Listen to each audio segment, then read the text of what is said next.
बाग का गंध होता है, और वो गंध आपको बता दें, वैसे बताना मुश्किल है लेकिन एक मोटा मोटी, अरे जो भोज वगैरह होता है उसमें साखू पत्ता का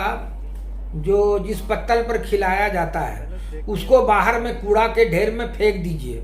उससे जो गंध आती है कुछ उसी तरह का गंध आता है। आप लोग जो इमेजिन करते हैं कि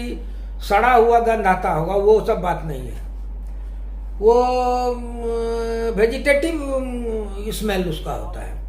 थोड़ा सा बिसेंडापन का ब्लेंडिंग होता है हल्का, वो अनुभव से हो जाएगा। चिड़िया खाना वाले को वो सब गंध नहीं होता है।